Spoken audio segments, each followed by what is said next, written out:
Muy buenas noches, bienvenidos al capítulo de hoy, 14 de abril de Frente a Frente con Gustavo Recalde. Obviamente no soy Gustavo Recalde, soy Horacio Enciso. El compañero está en una misión solidaria muy importante que ya está emprendiendo viaje. En este momento está jugando Cerro Porteño contra Junior de Barranquilla y nosotros vamos a hablar en la ausencia de Gustavo Recalde de economía. Gustavo Recalde se va a Pozo Hondo acompañando de cobertura la jornada de atención médica de la promoción 83 y van a estar el jueves, viernes y sábado. Previamente ya hay una jornada cultural de la cita con la música, el arte, con invitados especiales y nosotros le hacemos el aguante mientras quizás no con el rigor, el entusiasmo, la experiencia de Gustavo Recalde, pero vamos a hacer lo posible y para ello invitamos hoy a un economista amigo a quien conozco hace aproximadamente un cuarto de siglo. Antes era funcionario del Banco Central, ahora está en el sector privado, emprendiendo como economista, es un especialista en maquila, es consultor de maquila, pero hoy le vamos a consultar sobre un problema que es tema de debate desde hace varias semanas. Los inicios de este debate incluso se empezaron a dar a medio año del año pasado, en junio aproximadamente, y es la deuda del Estado con las proveedoras, con las farmacéuticas, con las empresas constructoras, últimamente también con el sector de transporte, un sector del programa Hambre Cero, y en realidad la deuda del Estado llega a aproximadamente 1.600 millones de dólares y no se está encontrando una salida. Ayer un grupo de diputados oficialistas presentaron un proyecto al Ministerio de Economía que se va a analizar técnicamente si es viable flexibilizar la ley de responsabilidad fiscal por este año, elevar el límite de 1,5% del déficit a 2,5% por este año para que los recursos que se generen o el margen que se genere permita pagar a las obras públicas. Dentro de este mismo proyecto también se prevé recorte de gastos y se pretende generar 45 millones de dólares aproximadamente para pagar al sector farmacéutico y el de obras públicas. Y lo que vamos a consultar a Sergio Zapena, ya le doy la bienvenida. Buenas noches, Sergio, gracias por estar con nosotros hoy. Buenas noches, Horacio. Y este reemplazo de Gustavo por vos es lo que tendría que haber hecho el Ministerio de Economía.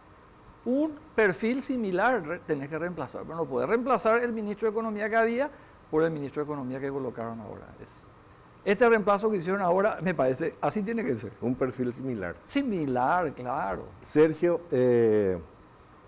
solés opinar en varios medios de comunicación, en varios espacios de debate. ¿Y qué es lo que deberíamos tomar, la decisión que deberíamos tomar para enfrentar el problema de la deuda? El déficit fiscal es muy ajustado el que tenemos. ¿Qué es lo que debemos realizar para no tener más este problema? Porque se están perdiendo empleos, se está cortando la cadena de pagos, hay menos circulante en el país y al final podría incluso afectar el crecimiento económico de este año. ¿Cómo ves esta perspectiva, Sergio? Y me pone contento y triste al mismo tiempo lo que está pasando, porque triste porque el parate económico que está habiendo en el país por la restricción, porque el gobierno no gasta, es enorme. La caída del poder adquisitivo de la gente, la falta de empatía que tiene el gobierno con la gente, es lo que me pone más triste, y todo por la obsesión del tope fiscal. Sí. Y contento porque al final estamos llegando al final del cuento, del 1,5 del tope fiscal, y ahora ya hay una iniciativa de modificar eso, de que yo predije desde el principio Sí. que no iba a poder ser viable el manejo económico del país con esa regla de responsabilidad fiscal. Surgió en la Cámara de Diputados en el sector oficialista. Sí. Y decía el diputado César Cerini, una preocupación del Poder Legislativo para ayudar al Poder Ejecutivo para salir de este problema, de este atolladero que le está causando una serie de consecuencias ya. Le escuché a Calea Laverna, ya dijo. Sí. Le guste o no le gusten, se va a ampliar el déficit fiscal. Sí. Arnoldo Vins también le escuché el sábado en un programa explicando de que hay analistas que dicen de que habría que elevar el déficit fiscal. Resulta que la variable macro, que estos microeconomistas, porque estos economistas que están en el gobierno son microeconomistas, no entienden cómo funciona la macroeconomía. Entonces, todos los países que tienen alta deuda son los países que crecen. Paraguay tiene una deuda muy baja, tiene mucho espacio para crecer. Entonces, esta restricción es solamente por un capricho de una escuela equivocada. Entonces, la manera, creo que ahora se está encaminando a modificar esa idea, pero 2.5 es insuficiente. Sí, Sergio, el temor que siempre nos infunden es que si ampliamos el déficit podemos tener una inflación elevada. Por ejemplo, Estados Unidos, ¿qué déficit fiscal tiene y cuánto es la inflación en Estados Unidos? Yo estudié 20 países desarrollados y 20 pobres, donde está Paraguay. Estados Unidos tiene una deuda de 39 trillones de dólares y su producción anual es de 33 trillones. O sea, más del 100% de la producción nacional es la deuda de Estados Unidos. También lo mismo pasa en Alemania, también pasa en Francia. Para estos economistas que administran el gobierno, dirían que es irresponsable el manejo de las finanzas públicas en Estados Unidos o en Alemania o en Francia.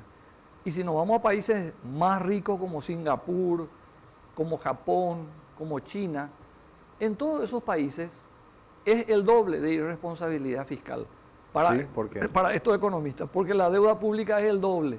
Sí. Y el déficit fiscal en todos esos países está entre el 5 y el 6%. 3 veces más que Paraguay. 6%, tres veces más. ¿Y por qué el doble es el doble del PIB la deuda externa de esos países? El doble, 170%. Nosotros no llegamos ni a la mitad del PIB. Ni a la mitad del PIB, 40% del PIB. República del Salvador, vamos para un país pequeño nomás, donde podemos decir que es el país que más honestamente administra su presupuesto. Sí. La deuda pública igual cayó del 90% apenas al 80%. Es decir, continuó la expansión de la deuda pública solamente con China, 6.000 millones de dólares en 5 años. Sí. Invirtió en la economía de El Salvador. Entonces, ¿por qué cayó la relación de deuda pública con respecto al PIB? Porque se expandió la economía. Creció el PIB, por eso creció un poquito, disminuyó la deuda con respecto al PIB. Pero la expansión de la deuda pública en El Salvador se mantuvo. Hay que endeudarse para crecer y desarrollarse. Voy a darte un ejemplo que yo suelo utilizar, no sé si vale. Uno cuando se independiza de su familia, va a formar un hogar por su cuenta, no puede comprar todo el equipamiento del hogar al contado. Inicialmente se compra de a poco un televisor, la cama primeramente, por cuotas y uno termina de equiparse en varios años. ¿El país es también así o no? No es así porque el gobierno no devuelve la plata. En el privado tenés que devolver. Tenés que devolver. Claro. O sea, tiene más ventajas. Por supuesto. La macroeconomía es mucho más sencilla. Yo la admiro a los microeconomistas porque es mucho más difícil manejar los balances privados. Tenés que tener superávit, tenés que tener ganancias, tiene que haber estabilidad en una empresa, en los sectores, en la producción. El gobierno no, porque produce dinero. No necesita ingresos para gastar porque produce dinero. Entonces lo que tiene que hacer el gobierno es producir más dinero, dirigido a la inversión pública. Y este tope de déficit fiscal le impide al gobierno satisfacer las necesidades que según organismos internacionales es de 30.000 millones de dólares. Y estos mismos organismos... Necesitamos invertir 30.000 millones de dólares para tener una infraestructura razonable. Así mismo, hay que mantener 2.5 es bajo de déficit, tiene que haber un 6% inicial. Y nosotros el año pasado invertimos 440 millones de dólares en infraestructura. Este año vamos a invertir 285 millones de dólares aproximadamente porque se presupuestó 570 millones y se topeó al 50%. Todas estas conversaciones dentro de unos años vamos a recordar como una anécdota porque todo es microeconómico. Acá hay que superar esto. Claro, nadie entiende... ¿Por qué la macro no llega a la micro? Porque es sencillo. Todos los países que crecen a través de la deuda pública dirigida a la inversión. La infraestructura es lo que genera la inmigración. La inmigración de personas y de capital. Y es la inmigración de personas y de capital lo que expande la economía. Entonces vos tenés que crear la infraestructura. Cuando los entendidos dicen que hay que racionalizar el gasto, ¿a qué gasto se refiere? Mira, el organismo internacional hablan de que hay un 20% o 10%, 2.000 millones de dólares al malgasto en Paraguay. Supongamos que se mantenga ese malgasto de 2.000 millones, pero el 80% del presupuesto igual no alcanza. Entonces, por el vuelto que no estamos pudiendo frenar el malgasto, no estamos teniendo el resto. Entonces, ampliemos igual el déficit fiscal, aumentemos la inversión, por más que sabemos que hay un malgasto del 10%. Eso con el tiempo, si hacemos bien equilibradamente, con controles y dirigida la inversión, va a disminuir también el malgasto público. Pero la mayor parte del gasto público va a servicios personales de primera necesidad que el país necesita, como policías, militares, médicos, enfermeras, docentes, magistrados, todo lo que es la parte de educación, salud. Es inflacionario nuestro presupuesto porque el 65% va a gasto corriente que va directo al mercado y eso infla los precios. Pero ¿cuándo no es inflacionario el gasto público?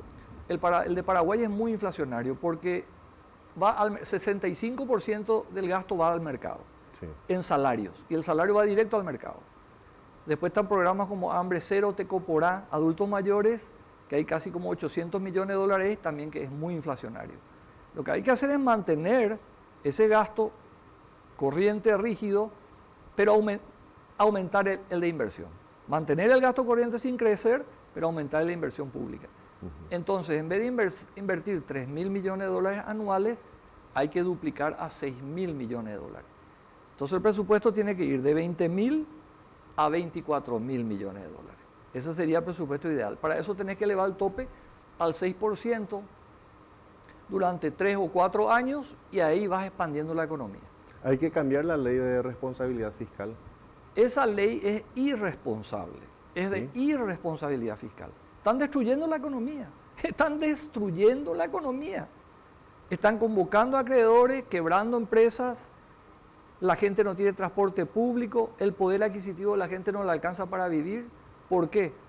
Porque la tasa de usura, la tasa de interés de las 6 variables macroeconómicas, una de ellas, la tasa de interés, es muy alta, porque el Banco Central la fija alta.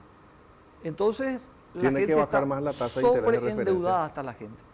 Al sobreendeudar a la gente, baja el poder adquisitivo. Sí. Entonces, el Banco Central tiene que decir, baja al 1% la tasa, del 6.5 al 1%. No tiene por qué el Banco Central pagarle a los banqueros por usar su dinero.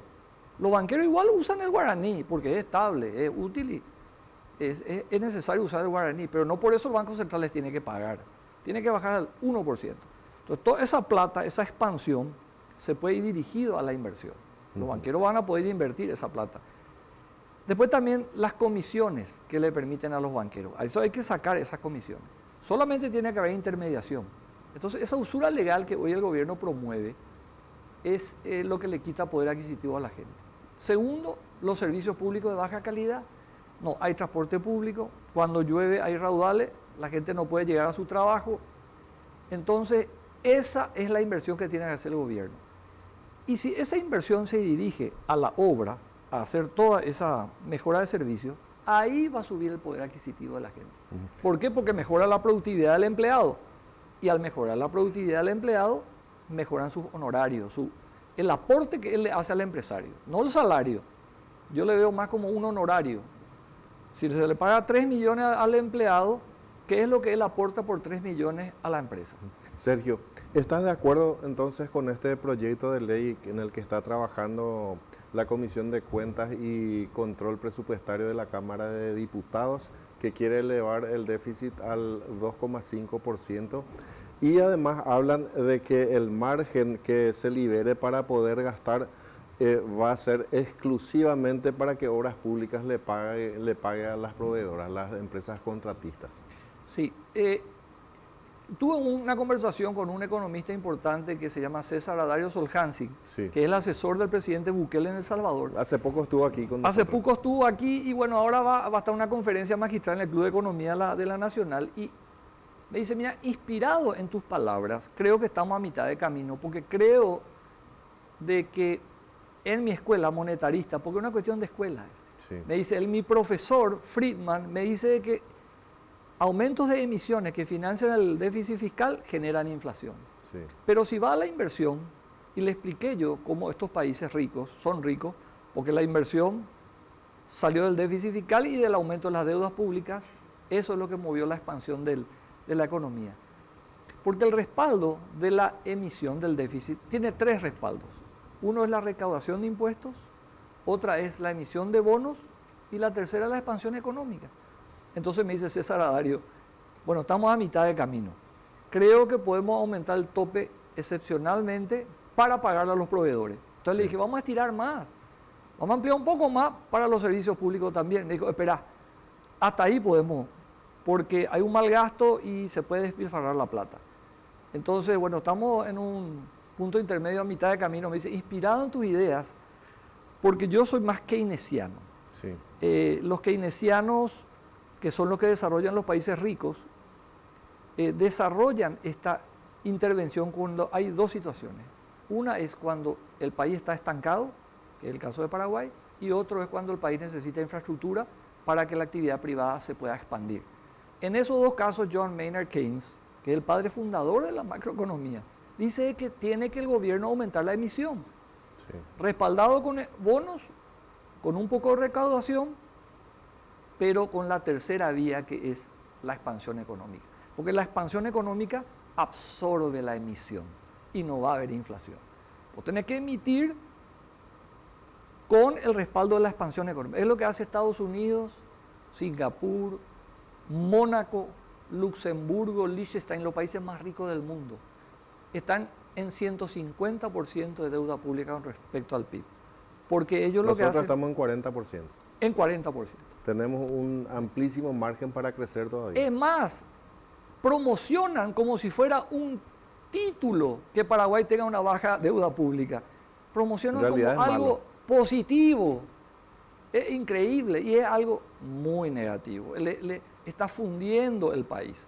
Al contrario, me dice un amigo que trabaja en California, que es director de un fondo de inversiones, y le digo, Javier Segovia, se llama mi compañero de colegio, le digo, Javier, ¿podemos traer de tus fondos de inversiones 500 millones de dólares al Paraguay para desarrollar?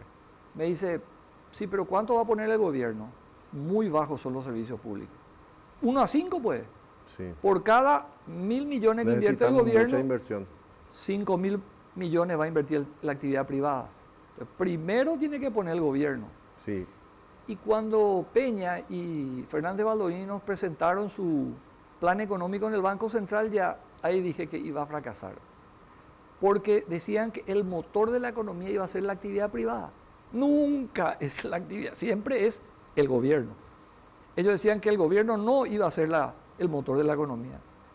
Quisieron poner el carro delante del buey. Y ahí se dieron cuenta que fallaron. O sea, Y ahora pero están todavía no fracasando. reconocen. Todavía no reconocen hasta ahora. No, porque no Yo- pueden, se le perdió la pelota, porque dentro de su escuela, así como hablé con César Adario, les hace ruido que las emisiones, porque Argentina, el caso argentino, el que nos está nublando la vista, Sí. porque Tenemos todos me llevan un mal ejemplo el vecino en que mal se gastó ejemplo. mal. Claro. Y existe un temor muy grande por eso. Por eso, entonces me dicen, entonces va a pasar lo que pasa en Argentina. Se vuelven otra vez a la Argentina. Excepciones son Si la Argentina emisión y Venezuela. utilizás para la inversión en infraestructura es distinto. Claro, Argentina y Venezuela son las excepciones de la regla. Pero si mirás los otros 20 países, Ellos se endeudaron para pagar subsidios. por supuesto, gasto corriente, ellos gasto rígido y subsidiaron. Sí. Hicieron protección de ciertos empresarios que estaban en la economía argentina. Estos empresarios, en vez de generar más empleo, como estaban protegidos de la competencia exterior, subieron los precios. Y esta idea tuya de gastar 4.000 millones de dólares más, pero orientado a la inversión, ¿en qué tiempo se debería dar, Sergio? Y rápido, eso se puede hacer a 3.000 millones por año. 3.000 millones de dólares por año, hablando con la Capaco, con la Cavialpa, con los que tienen la capacidad de absorber eso. Porque podés inflar mucho si es que sobrepasás la capacidad ociosa que tiene la economía. Actualmente estos dos gremios donde están las principales empresas de nuestro país están trabajando a media máquina, tienen mucha capacidad ociosa. Yo creo que van a estar al 50%. Vos le duplicás, ponerle a Cavialpa le das 1.500 millones de dólares, y también a la Capaco. Para educación, para salud, otros 1.000 millones de dólares. Para todo lo que es la parte de telecomunicaciones y toda la parte energética, otros 1.000 millones. Con 3.000 millones de dólares anuales vos podés solucionar los problemas de infraestructura y ahí va a venir la inversión, que es lo que querían hacer al principio. La promoción del país que hizo Peña con Fernández Baldovino fue muy buena. Mucha gente quiere venir al Paraguay, pero vienen acá y se encuentran con la congestión, con la congestión que estamos todos viviendo, porque no hay viaductos, se corta la luz cuando llueve, no tenés desagüe pluvial, la capacidad de los empleados es muy baja porque no tienen educación. Si se caen de la moto, se rompen una pierna al empleado, hay que ponerle 20 o 30 millones de deuda porque el sector público no le puede cubrir la salud. Para transportarse hasta la empresa tiene que comprar una moto, tiene que endeudarse para comprarse el vehículo. Entonces ya empieza con una deuda el empleado, entonces ya es menos productivo. El sector privado creció en inversiones en los últimos 10 años 1000%.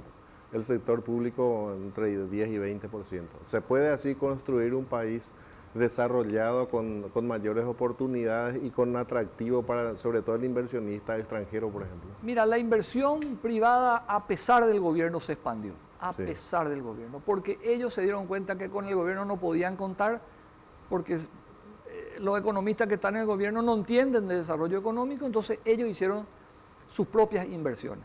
Si vos te vas a la colonia Filadelfia, Loma Plata, Santa Rita, hay mucha inversión privada de infraestructura. Entonces, si el sector público alguna vez en el 2028 o cuando lo antes posible ponga economistas que miren, que tengan más empatía con la gente, con las empresas y con el desarrollo, ahí sí vos podés expandir la economía.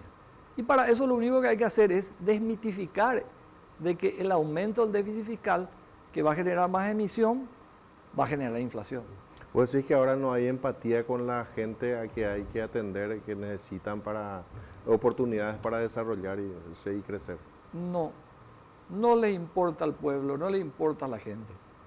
Y ellos creen que la inflación viene por la emisión y restringen la emisión.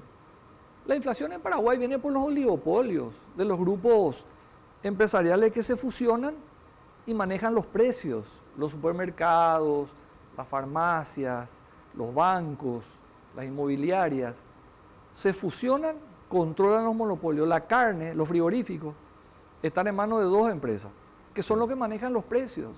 Por eso suben los precios. Entonces lo que hay que hacer es, el Viceministerio de Comercio tiene que intervenir para desarmar esos oligopolios.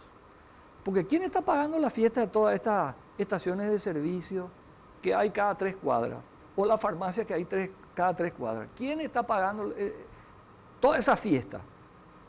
¿El sector privado está pagando o es la gente? Es la explotación de la gente la que está pagando todos los BIS, los supermercados y las estaciones de servicio. ¿Y qué hay que hacer para establecer esa competencia y combatir los monopolios? Porque el intervencionismo del Estado está mal también. No, lo único que tiene que haber es ser más riguroso con la defensa al consumidor, en el sentido de que no hay que permitirle a las grandes corporaciones fusionarse si no van a presentar un plan de fusión. Entonces, si dentro del plan de fusión van a mejorar la competencia y van a reducir los precios para la gente, manteniendo sus ganancias, ¿verdad? Entonces sí, pero no puedes permitir que se fusionen para controlar los precios y aumentar las ganancias. En los diarios sale la utilidad de los bancos. Sí. Sin vergüenza. 600 millones de dólares el año pasado de explotación al pueblo paraguayo tuvieron de utilidad de los banqueros. Ahora tenemos los precios de la carne sumamente elevados porque estamos en los mercados más competitivos y estamos pagando los precios de los países ricos. Pero hace poco se habló como muy buena noticia también la apertura del mercado de la carne para la carne porcina, del pollo y el huevo. ¿Qué nos espera con eso? ¿Y qué hay que hacer? Yo trabajé en dos proyectos de cerdo, conozco mucho el negocio porcino y tiene mucho margen para crecer, porque Paraguay produce alimentos con soja y maíz para darle de comer a 50.000, no solo a 50.000, a 150.000 madres. Sí. En Paraguay hoy hay 50.000 madres, que es lo que toda la producción porcina. Pero tenemos alimentos para 150.000. Eso significa triplicar en frigoríficos y triplicar en granja de engorde de cerdos. Entonces hay un mercado gigante porque en todos los mercados mundiales el cerdo es el número uno. Sí. 300 millones de toneladas es cerdo mundial, 200 millones es ave y 100 millones de toneladas es bovino. Y para dar competitividad a esos sectores volvemos al principio, necesitamos infraestructura. Infraestructura y bajarle la usura a las empresas para que puedan tener un costo financiero más bajo. Hace poco se decidió la ampliación de la Ruta 1 desde Cuatro Mojones hasta Quindío, 100 kilómetros. Esto, con el nivel de endeudamiento que tenemos, en poco tiempo se puede ampliar ese tipo de infraestructura. Por ejemplo, llegar hasta Encarnación al norte. No sé si viajaste hace poco. Estuve en Villa Florida ahora. Estuve por esa ruta. Es imposible la llegar. Pobreza que vos ves desde toda esa ruta, desde, como decir, Cuatro Mojones. No, ahí hay un poco de industria. Pero desde Carapeguá. Hasta Villeta más o menos hay. Que desde Paraguarilla no hay casi nada. Nada. Pobreza. Mirá todo el campo improductivo. No hay nada. Kilómetros. De ahí hasta Misiones. Sí, hasta Misiones. Como 150 kilómetros de pobreza. Y bueno, ahí vos desarrollás con la infraestructura. Vos le pones ruta de 4 tiempos, de 4 vías. Ahí va a venir la industria. Y ahí va a salir la pobreza. Porque toda esa zona es por falta de infraestructura. Y nosotros volvimos al nivel de inversión de hace más de 10 años atrás. Sí. El presupuesto de hace 10 años era mucho mayor que el presupuesto actual en obras. Podemos construir así un país más desarrollado, más rico, sacar a más gente de la pobreza sin darle subsidio. Nunca hay que mirar el retrovisor. Y Peña y Baldovino miraron lo que hizo Mario Aldo Benítez y quisieron probarle a la sociedad de que la deuda que aumentó Mario Aldo Benítez era negativa para el país. Y encontraron de que Mario Aldo salvó la economía en el 2020 cuando amplió el déficit fiscal al 6%. Sí. Este gobierno se obsesionó con descalificar económicamente, la deuda. Que casi no se sintió la pandemia. Algunos sectores muy puntuales que de servicios, por ejemplo, sí. Pero lo que dependía del desarrollo de la infraestructura no se resintió. Por supuesto. No fue necesario recaudar más. Tampoco fue necesario esperar que venga el respaldo de los bonos externos. El gobierno emitió 1.600 millones de dólares o 2.000 millones de dólares y salvó la economía. Y eso es lo que hizo Mario Aldo sabiamente. Y este ministro de Economía, Fernández Baldovino, quiso dejarle mal al gobierno anterior, diciendo que la deuda que creció con Mario Aldo Benítez iba a ser después insostenible en el futuro, que futuras generaciones iban a pagar por la deuda del gobierno anterior. Pero eso es así en todos los países. En todos los países. La deuda pública no se devuelve. El banco ¿qué es la deuda pública? Es la contrapartida contable de la emisión que realiza el Banco Central para financiar la infraestructura del país. Nada más que eso. Se llama deuda, pero en la mente de la gente cree que es como la privada, que hay que devolver el capital. No se van a vender las escuelas o los hospitales para devolverle al Banco Central lo que emitió.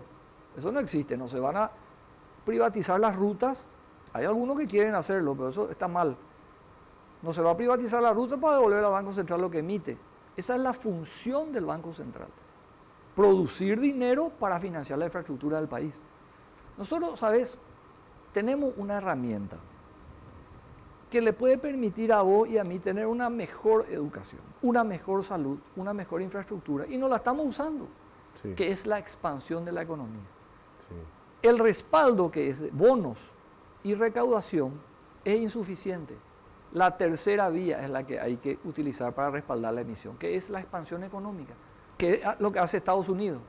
Estados Unidos emite, Francia emite, Alemania emite bonos, tienen una alta recaudación, pero tienen una expansión económica enorme, gigantesca. Con un déficit del 6% del PIB y con una inflación del 2%. Del 2%.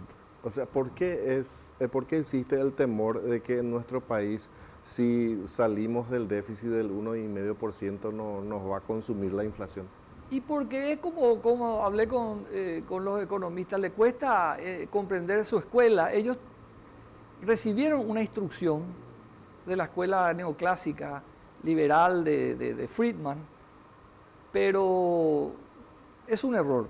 Hay que aplicar la escuela keynesiana. La escuela keynesiana que aplican los países ricos es la que va a hacer que Paraguay crezca. Y es una cuestión observable, no una cuestión teórica, es una cuestión observable. Si vos te vas a Estados Unidos y ves que la deuda pública es 130% del PIB y que su déficit fiscal es del 6%, los economistas de Paraguay van a decir, es irresponsable cómo manejan las finanzas públicas de Estados Unidos. Y vos te vas a observar el sistema educativo de Estados Unidos, de primer nivel. Observar el sistema de salud de Estados Unidos, de primer nivel. La infraestructura, los mercados, la expansión de Estados Unidos. También Francia, también Alemania. Yo estuve en Estados Unidos, estuve en Francia, estuve en Japón, estuve en Singapur, estuve en China. Pude observar que la deuda, el crecimiento de la deuda, lo que consiguió en esos países. Entonces, no es una cuestión teórica, es una cuestión práctica. Sergio, tenemos que volver al nivel de presupuesto superior a $1.000 millones en obras, sí, como en la época de Cartes y en la época de Mario Abdo. Totalmente.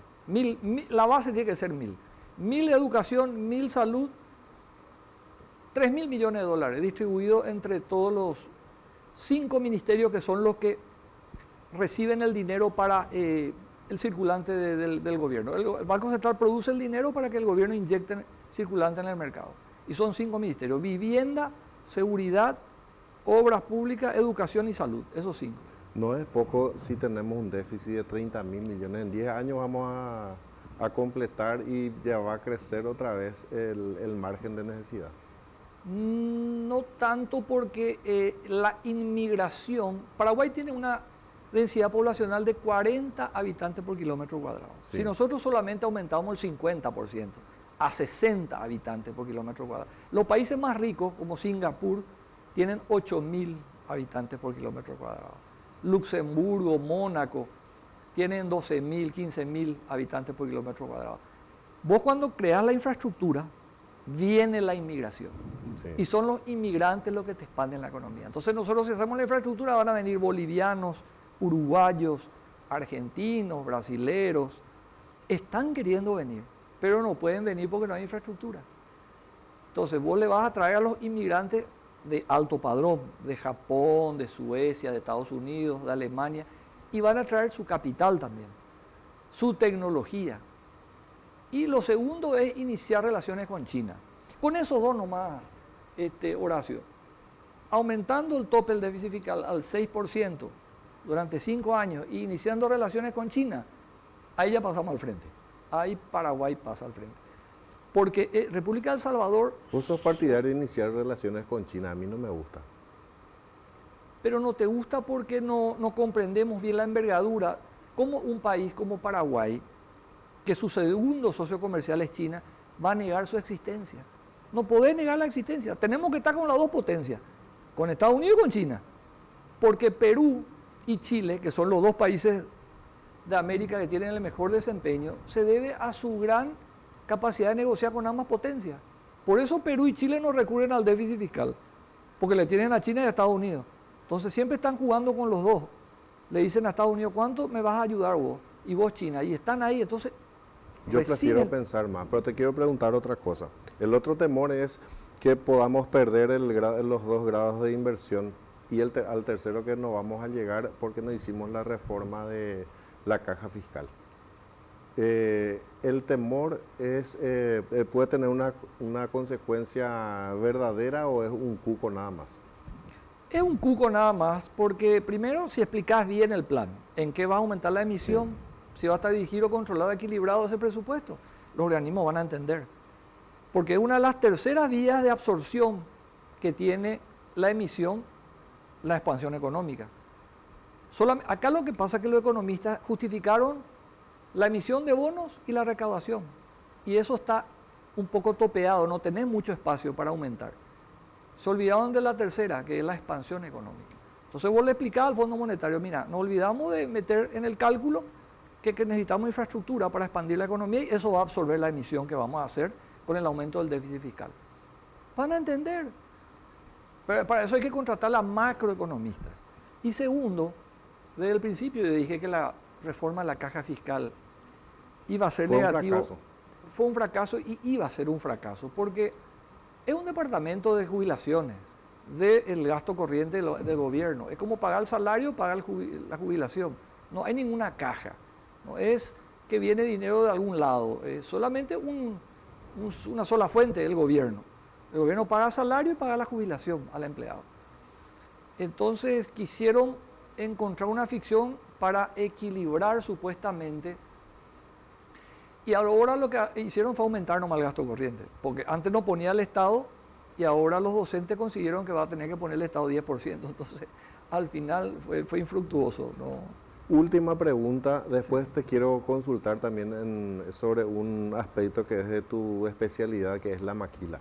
Primero te quiero preguntar si es mejor mantener el grado de inversión, cuidar celosamente el grado de inversión y dejar atrás el desarrollo en infraestructura, invertir, gastar más y arriesgar el grado de inversión, o se puede hacer un punto medio. Yo creo que los dos se pueden hacer. Los dos. Se puede mantener el grado de inversión si se incluye la tercera vía de absorción de esa emisión que va a financiar el déficit fiscal, que es la expansión económica. Si ponemos esa variable en el plan, los organismos internacionales van a entender, porque también los otros países hacen eso.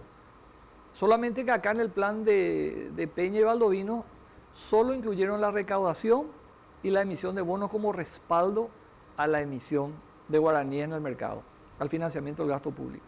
Y le faltó la tercera, que es la expansión económica. Y eso porque no entienden, no saben de macroeconomía. Ellos son microeconomistas.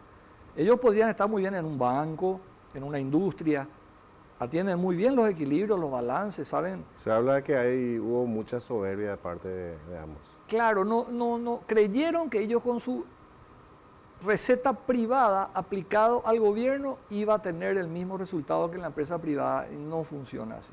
El gobierno es al revés.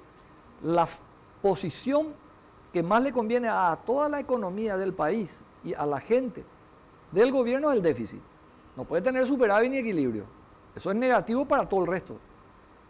A la empresa privada sí, tiene que tener superávit, ganancia, equilibrio, porque no produce dinero, necesita ingresos para gastar. Pero el gobierno no. El gobierno recauda, ¿para qué? Para retirar circulante y evitar el desequilibrio monetario nomás. No, es que ese dinero utiliza para gastar. El Banco Central le da la plata para gastar, produce el dinero, imprime el dinero para gastar. La recaudación es como un apoyo para mantener el equilibrio monetario y también los bonos. Pero ese respaldo era insuficiente. Hay que usar la expansión económica, que es la tercera. El Banco Central tiene dos metas. La meta de inflación, que hace 20 años persiguen ellos, y la de pleno empleo de los recursos, que es la que se olvidaron. Yo, si estoy en el Ministerio de Economía, en un equipo económico, aplicaría el pleno empleo de los recursos. Hablamos de una parte de la economía sumamente importante a través de la inversión pública y últimamente la carencia de esta inversión o la restricción muy fuerte.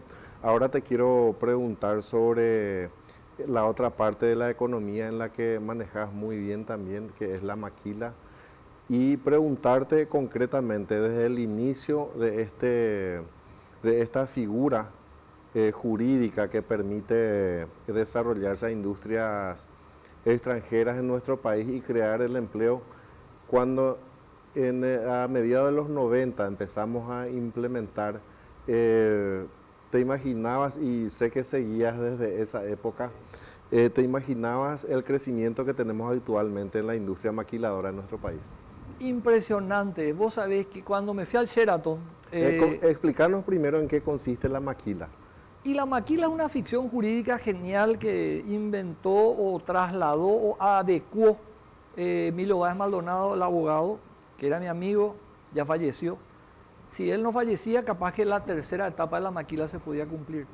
Es una ficción jurídica por el cual le otorga un contrato, una empresa extranjera a una empresa paraguaya, la posibilidad de estar físicamente en el país, pero no fiscalmente. Entonces es como una parte de la matriz, es como un departamento de la empresa extranjera que viene como un centro de costos para reducir costos en Paraguay, fabricar, generar empleo, transferencia de tecnología, producir y exportar, con un tributo único de 1%, un único impuesto. Entonces eso en México dio muy buen resultado, entonces le llamó Emilio, a mí nunca me gustó la palabra maquila, sí, porque es el modelo de admisión temporaria. Sí. Acá tenemos la figura, de hecho la maquila utiliza la figura de admisión temporaria. Y yo siempre hago el estudio comparativo a veces para los empresarios si le conviene más el régimen normal con admisión temporaria o el régimen de maquila con la ventanilla de admisión temporaria, maquila, ¿verdad?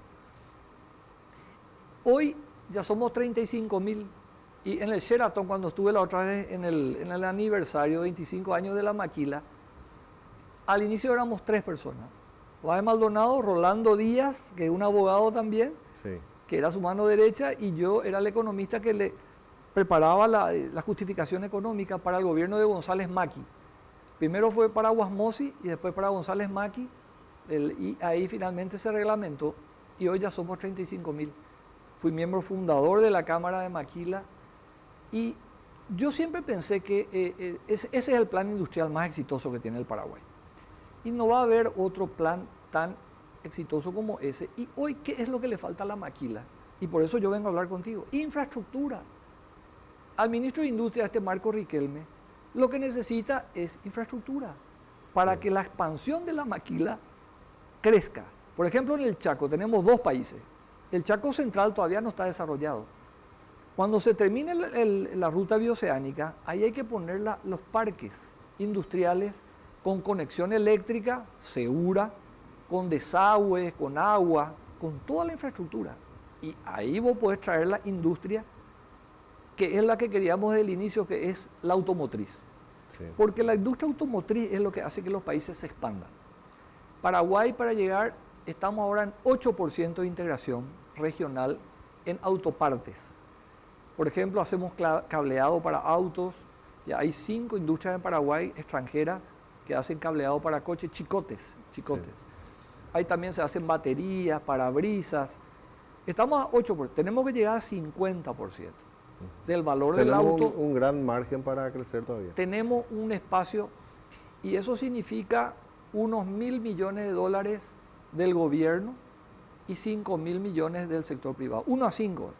Sí. ¿Y cuál es la tercera fase de la maquila que falta desarrollarse en Paraguay? Y la tercera iba a ser la de las sociedades offshore, que genialmente él identificó en unas islas que están en el río Paraguay, y a través de la legislación marítima encontró que esas islas que están en territorio paraguayo, pero que están en el río, pueden ser espacios fuera del territorio nacional, sí, offshore. Entonces puede tener una figura como si fuera que están fuera del país, pero están en Paraguay, pero internacionalmente fuera del país. Como son otras situaciones como hay en el Mediterráneo, Chipre, por ejemplo. Otra hay la isla de Man, que son también paraísos fiscales. ¿Y qué se puede obtener con...? Y ahí lo que se iba a lograr es tener un paraíso fiscal concreto financiero. Sí. Entonces iba a estar más cerca los bancos grandes, los bancos de los árabes, los bancos de chinos, los bancos norteamericanos podían estar en esas islas como paraíso fiscal que iba a facilitar el comercio industrial con Paraguay, el financiamiento. Porque cuando le traes al dinero más cerca, ahí te empieza a gotear. La industria también. Por eso esta idea de hacer el rally mundial en Paraguay fue muy bueno. Porque los empresarios nacionales se juntaron con los 20 empresarios multimillonarios del país. en Paraguay. Y eso genera oportunidades de negocio. Esto iba a ser mucho más macro, ¿verdad? Iba a ser algo gigante porque los grandes bancos, Báez Maldonado viajó a Dubái, estuvo en Emiratos Árabes, estuvo hablando con los grandes bancos para instalar en estas islas. Y lamentablemente no se avanzó. ¿Y qué falta para poder implementar eso? ¿Y qué beneficios puede acarrear su implementación? Mira, faltaría una figura como la de él que pueda convencer al gobierno nacional, regional e internacional para que se pueda continuar con el proyecto de tener una figura de offshore en esos territorios que están en las islas en el río Paraguay. Pero no creo que no veo ningún referente que pueda tener la capacidad. Yo a veces me decía... Y es difícil. Yo tuve el gusto de conocer a Emilio Báez Maldonado. Él se emocionaba cuando hablaba de la maquila y de las posibilidades que generaba para la creación de empleos y desarrollo de la industria de nuestro país. Me decía a mí la viuda Jacqueline Boya, que es mi amiga, me decía, Sergio, ¿quién puede continuar? El legado de Emilio, no podés continuar vos. Y pues yo soy economista. Sí. No, ahí tenés que ser abogado y tener la genialidad, la creatividad que tenía él, ¿verdad? Sí, él se entusiasmaba, perdía incluso la noción del tiempo cuando te hablaba de las experiencias de otros países porque era muy estudioso. Sí. Se iba prácticamente todos los días, tuve en esa época la oportunidad de estar por el Ministerio de Industria, se iba prácticamente todos los días en la época en que estaba a punto de salir. Sí. Vivía prácticamente y transmitía el entusiasmo que él tenía al hablar de los beneficios de la maquila. Una pasión tenía. Sí. Y era un patriota, era una pasión. Él veía, hablábamos siempre de que la industria es lo que hace que crezca el poder adquisitivo de la gente. Y la industria automotriz era el foco. Nosotros estábamos...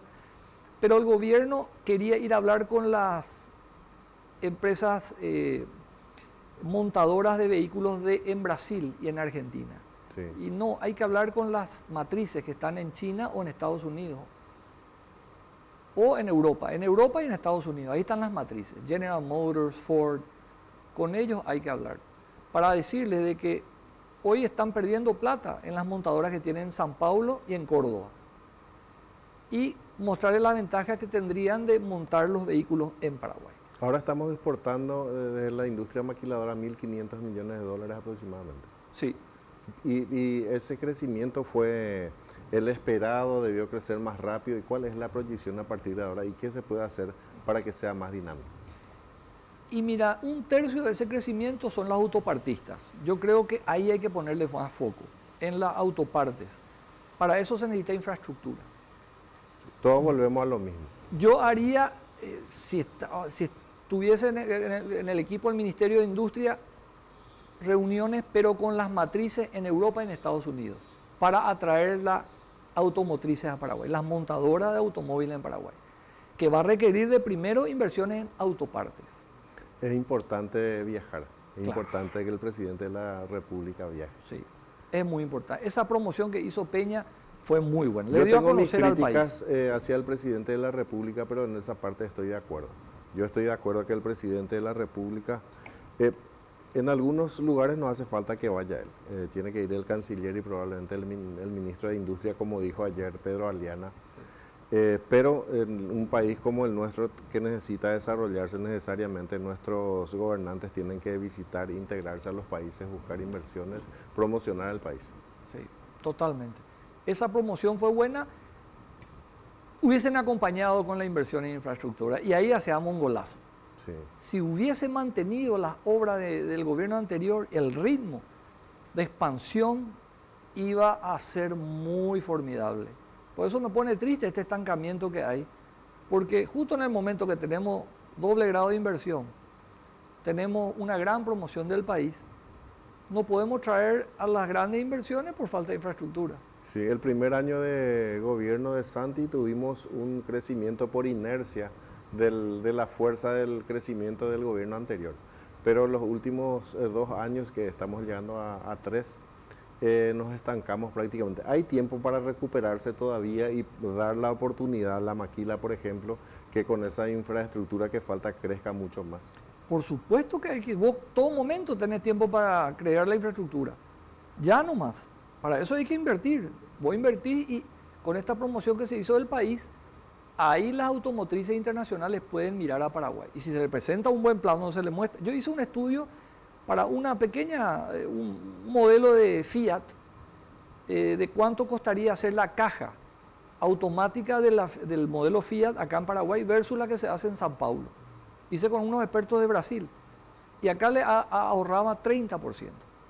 30% más barato le salía fabricar la caja automática en Paraguay versus la que fabrican en el Brasil.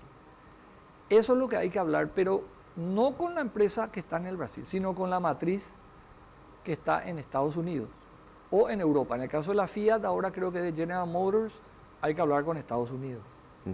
Ahora que Paraguay está en buenas relaciones con el presidente de Estados Unidos, con Trump, estos son los planes que hay que presentarle, mostrarle el ahorro que pueden tener la industria norteamericana fabricando para los mercados de Mercosur, para Brasil. Aprovechar la cercanía con Trump. Claro.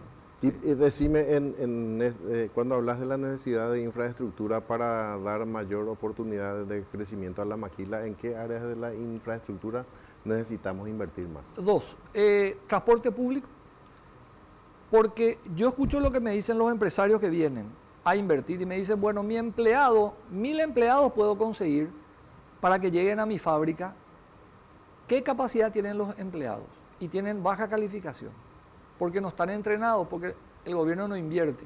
Sí. Entonces, ahí ya empieza el problema. Entonces, hay una baja calificación, ahí hay que poner infraestructura, en la calificación de los empleados, en la educación. Segundo, transporte. ¿Cómo van a llegar mis empleados, los 1000 a la fábrica? No hay transporte. Van a tener que comprar una moto. Ya van a empezar con una deuda. Sí. No. Ahí ya empieza la... Y el riesgo que implica trasladarse en moto. Tercero, ¿qué pasa si se cae con la moto?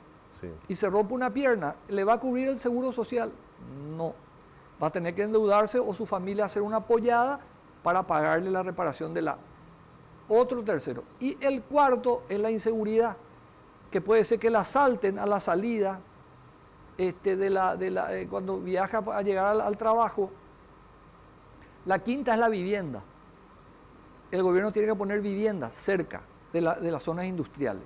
Sí. Entonces vos pones 300 millones de dólares en transporte público, pones 500 millones de dólares en educación, pones en transmisión de energía eléctrica, eso me olvidé, para que no se le corte la luz a la fábrica, otros 500 millones de dólares. Pones en salud otros 500 para que le reparen el hueso al empleado si se cae. Y el tema de la seguridad, para que no la asalten. Y los planes de vivienda siempre deben ir acompañados de una fuente de trabajo. Claro. Yo te voy a contar una experiencia en mi ciudad, en Juan León Mallorquín. Hay 3 proyectos de vivienda, uno de la época de Conavi, una de Senavitat y otra del MUC ya. Ahora la agricultura familiar no puede más crecer y desarrollarse porque esa gente que se fue a instalarse en esas 3 villas no le deja producir a la gente. Le roban su tomate, le roban su poroto, esperan que madure, se van a cosecharle el maíz.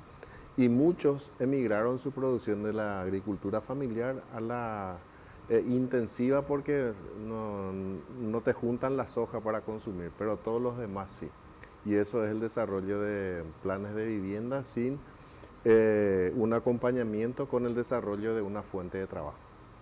Excelente sería. Eso sería esos combos hay que hacer. Te cuento una idea que tengo de lo que es el desarrollo chino. Sí. Ahora, hace poco me fui y entré en el barrio Tablada, creo que se llama, allá detrás del Cerro Lambaré. Sí. Acceso sur, el barrio es pobre, pobrísimo, mira. Entramos con una calle de tierra, después ya fue basura.